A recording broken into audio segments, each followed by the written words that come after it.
who are the teams that we would not be surprised if they were to boom in 2024, if they were to fall flat on their face in 2024? The word that I guess you would use there is volatility. Who has the most volatility in 2024 across the college football landscape? Now, it's important to note here, everyone's boom and bust looks a little bit different, okay? Like a boom for Notre Dame is being that 5 seed in the college football playoff and probably having 1-0 losses, and their bust would look like being 9-3 and probably missing the dance. Whereas a lot of teams would give their left arm and a kicker to be 9-3. So it is what it is. But let's start with Notre Dame, man. What I just said is true. A boom for them is being a 5 seed in the college football playoff, and a bust would be like missing the college football playoff. Now, I really like Marcus Freeman. I really like this roster. I think this is as dynamic in offense, potential-wise, as they've had in South Bend since Marcus Freeman has been there, and arguably before that. Okay? They went to the portal, got themselves some playmakers on the perimeter, got themselves some real speed on the perimeter. Last year, the wide receiver room wasn't bad, but it wasn't a ton to write home about. Marcus Freeman fixed that via the portal, and also via the portal, went out and got himself a Riley Leonard, which is a game changer. If Riley Leonard hits the way that you hope he hits in South Bend, this offense will be massively potent. This team will be either one loss or undefeated, and they will be a force in the college football playoff. His raw ability speaks for itself. There's a reason why going into last year he was on a lot of, top 5 in terms of NFL draft quarterbacks for the draft crowd. And I appreciate that. A great athlete. You saw it last year many times at Duke when he was healthy. But here's my deal with Notre Dame. I like Riley Leonard. I don't know how much I trust him yet. Notice, I did not say I don't trust him. I didn't say he can't get it done, because he absolutely can, but I need to see a little bit more consistency from him. Because in the big moments against really good opponents, he hasn't necessarily been the definition of consistency. Like last year, massive win against Clemson, did a lot on the ground, only completed 52% of his passes. Against Notre Dame, he battled through, man. He ended up getting hurt in that game. Kept Duke in that all the way to the finish, but completed 44% of his passes.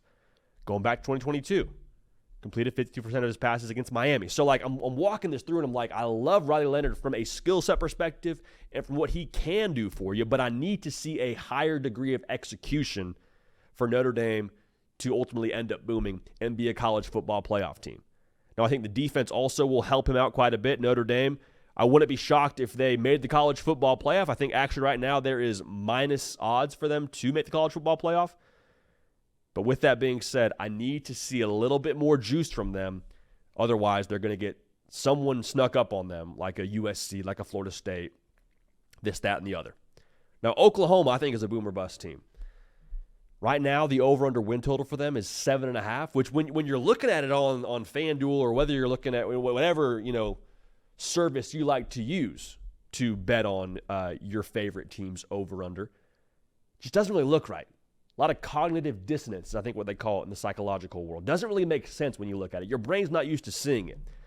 Now, Oklahoma can fly past that over, can fly past 7.5 wins. They could be a 9-10 win football team. 10 wins, spoiler alert, will get you in the college football playoff. Not predicting it, I'm just saying. It's all about, for me, how much they get from the offensive line. I love Bill Bedenbaugh.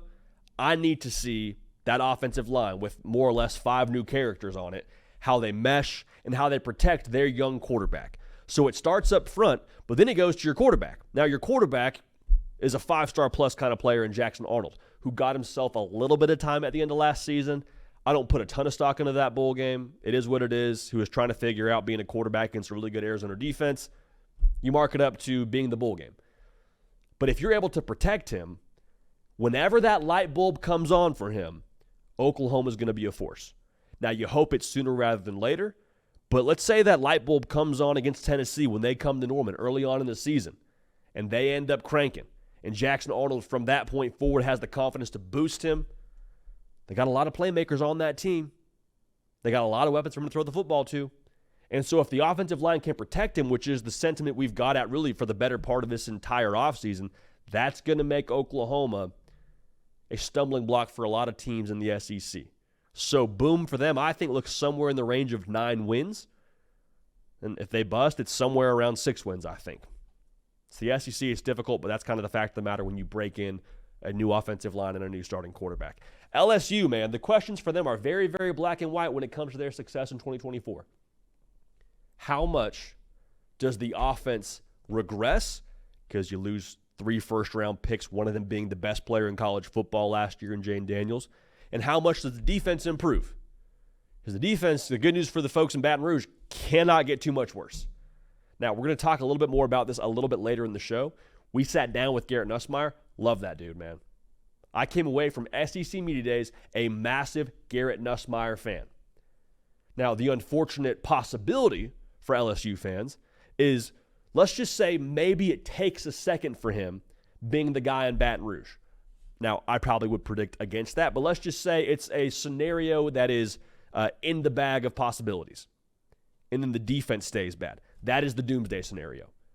That's the doomsday scenario. Because let's say last year, if you didn't have Jaden Daniels on your team in Baton Rouge, what's LSU's record? They went 9-3 with him, having the most prolific offense in the country. If they didn't have him last year, what are they? 6-win team? Maybe a 7-win team?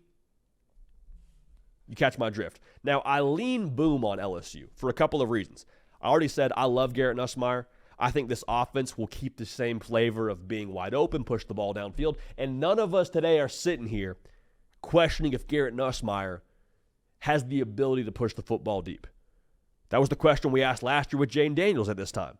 Hey, great athlete, good thrower of the football, but can he unhitch the wagon? He did that, and they scored a buku amount of points, or buku points is probably the correct way to phrase that for all our folks in Cajun country. I just don't buy the idea they're going to stay bad on defense. Now, what does that improvement look like? Remains to be seen, but I don't resonate with the idea that the LSU Tigers will field a 100 and something total defense for the second year in a row. Makes no sense to me. I don't see that. So a boom for LSU, I think, is somewhere in the range of 9 to 10 wins, which I think most people agree with. Schedule isn't easy by any stretch, but Brian Kelly in year 3, Garrett Nussmeier's maturity, the weapons they still have on that offense with Kyron Lacey and C.J. Daniels coming over, the receiver from Liberty, had 1,000 yards receiving last year. LSU's in position to still be a force in the SEC. Now, I'll stay in the SEC, man. The question for Florida for me when it comes to, boom or bust and their volatility, also very straightforward. How do you handle the grind that this season is going to be? Because it will be a grind now. Make no mistake about it. And Miami is obviously going to be a great test week 1. They come to the Swamp. Everyone's juiced up. Everyone's healthy for that game. The stretch for Florida is, absolutely brutal. November alone is absolutely brutal. Texas, Georgia, finishing with Florida State. It is going to be a grind. And so obviously the physical aspect is there, but my question is, what if things start a little bit slow at Florida? Can you withstand psychologically staying in it, staying together? A lot of talk around Billy Napier and his job security. Can you stay in it and keep on pushing forward? That's my big question for them. I think booming for them would probably look somewhere in the range of 8-4, if we're being honest. 8-4 is probably a situation where you are celebrating in the streets of Gainesville, given that schedule. Busting would probably look somewhere in the range of 5-7 like last season. Now, I don't think they have a roster that will go 5-7, but the schedule in itself probably lends itself to at least begging the question as to how that would look. Now, I'll stay in the Sunshine State here. UCF, I think, is really kind of flying under the radar right now. They're going to the Big 12, or they're already in the Big 12, rather, I should say. I really like the pieces offensively for them. They upgrade at quarterback. Nothing against John Rice Plumlee, his first year last year in the Big 12, but I think they went and got a quarterback coming from the SEC in KJ Jefferson, who has got if his ceiling exists, it's massively high. You pair him with Gus Malzahn. You pair him with the backfield. There's a lot to like from a pieces perspective with UCF. A lot to like. There is a world where KJ Jefferson takes over and leads UCF to Jerry World. That is a possibility. Now, there's also, when you look at all the pieces you like, there's also, I think, a fair amount of reason for question. They're 101st in returning production in college football. KJ Jefferson, as special as he is, he likes to throw that body around. He likes to lower his shoulder on linebackers and likes to run over DBs, and he is not afraid to take some hits. Do you want that from your starting quarterback, who is the hope of your football team in 2024? I don't know. So if he can stay healthy, It's going to be interesting, but the road itself is also very difficult. They're at TCU. They're at Florida. They're at Iowa State. They're at West Virginia. You got some tricky games where you play Colorado, and who knows about Colorado? I mean, they're going to be, I think, a tougher out than most people believe right now. Arizona, if they're able to pick up where they left off last year, who knows? Utah, BYU. Like, there's still a lot on the docket here for UCF, but I would not be surprised in the slightest, again, if UCF was a team that surpassed everyone's expectations. KJ Jefferson went Jansport mode, put him on his back, and they ended up being a force in the Big 12, and who knows, maybe they backdoor their way into the college football playoff. Now, let's talk Colorado here. They hit the portal hard yet again, as Deion Sanders has proven he is going to do as he tries to flip that roster around. It's a lot like surgery. Like it's something that probably, hurt the – I don't want to say hurt. I mean, it hurts to do. It hurts to go out and try and find all those players to make your team better.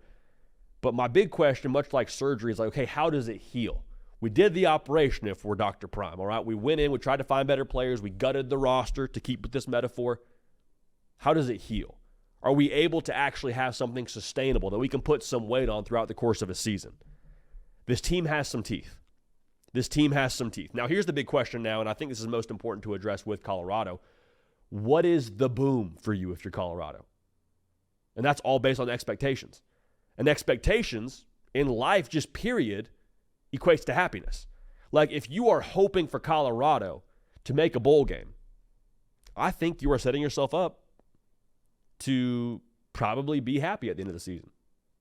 That's my opinion. We'll do our full-on prediction week next week, but that's how I feel about it. I think Colorado is in position to compete for a bowl game. But if you're sitting here saying 9 wins, 10 wins, college football playoff or bust, baby, nothing else is acceptable, you're going to be disappointed at the end of the season. That's not me being a hater. That's me using common sense here and say Colorado was 4-8 last year. The year before, they won 1 game. I love Shedeur Sanders. He's a great football player, one of the best quarterbacks in the country.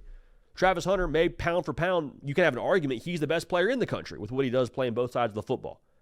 But they won 4 games last year. If you're expecting them to win 10, you're going to be disappointed. I think a boom for them would be winning 6 games and then win the bowl game. That'd be great. That'd be phenomenal. But that's how I feel about Deion Sanders in Colorado in 2024.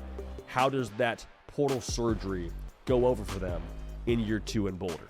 Hey, y'all. Thanks so much for watching. Subscribe to the channel here to make sure you don't miss an episode of The Hard Count. Also, be sure to check out other videos on the On3 YouTube channel.